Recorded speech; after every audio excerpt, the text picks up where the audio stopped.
Hello everyone and welcome to my channel. Before I begin, if you have not done so, please subscribe to my channel.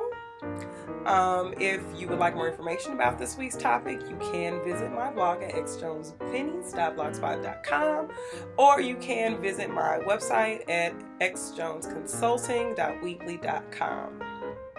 So this week's topic is for those of you who have decided you would like to go into the teaching profession, be it you are changing careers, you've been working in one field for 20 years, you've decided that teaching is what you would like to do, it's always been a passion of yours, or you may be a high school student or a college student who decided that you would like to apply for your school's education program and that is the path for you.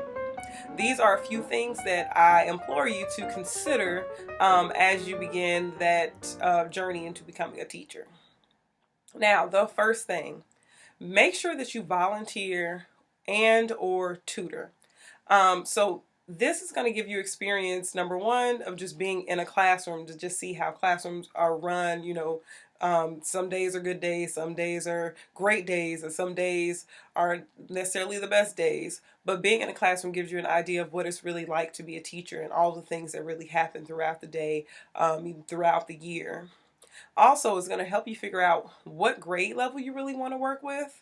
And what subject you might want to teach. So some people may think, I really want to be an English teacher, but then after volunteering, you realize that you would love to be a special ed teacher because you really want to support students individually and you want to be able to provide individualized learning plans for those students. So you really need to have that experience, and the only way to get that experience is if you are volunteering or tutoring already. The next thing, find a mentor or a support group.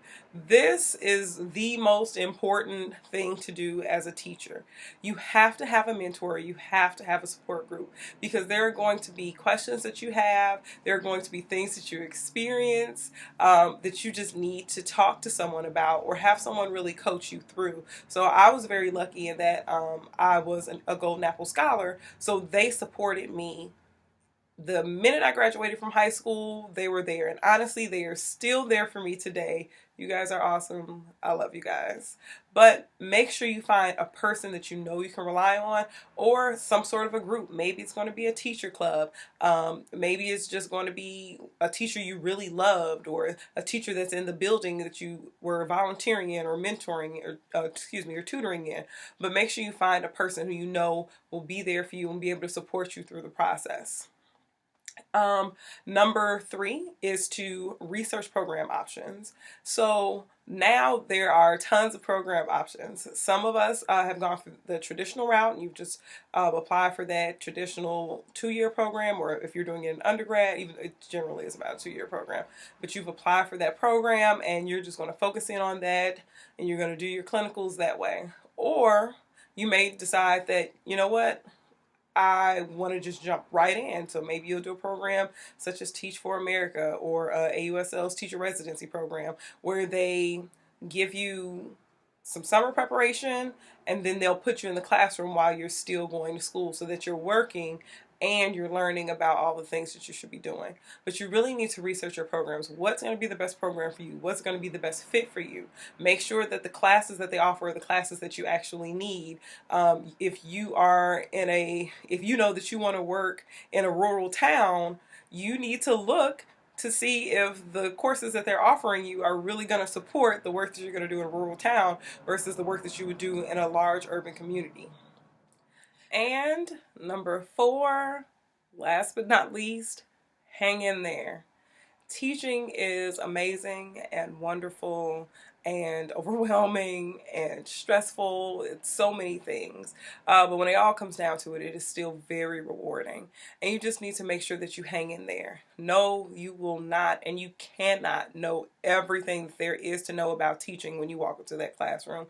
You're going to stumble along the way. You're going to learn so much. Just be reflective and know that it is not the end of the world. You will survive. You will make it. Just hang in there, because in the end you will be so satisfied with everything that has happened, all the things you've accomplished in the end.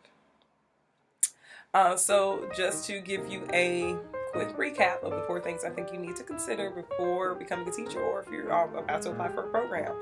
The first is to make sure you volunteer or tutor somewhere so you can understand what that grade level is going to be like, what being in the classroom all day is going to be like. But it's really important that you get that experience before you jump in.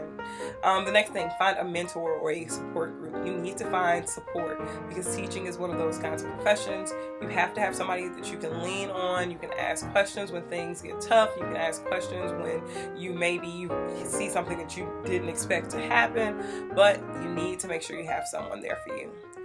Next thing, research your program options. There are lots of program options. You need to find the one that's going to be the most conducive to your life and what it is that you're trying to do. And the last thing, hang in there.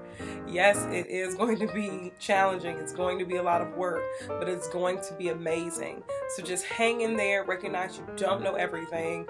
It's okay. You'll make mistakes, but you just keep going, reflect, and you will be fine. So thank you for watching this week's video. Again, if you like this video, can you please like my video? Can you please subscribe to my channel if you have not already done so? And if you would like to speak to me, or you would like for me to speak at your school or your organization, you can contact me via my website. Thanks, and have a great day. Hey! Interested in learning more or having me work with your school or organization? See the details section below for contact information. Again, thanks for watching.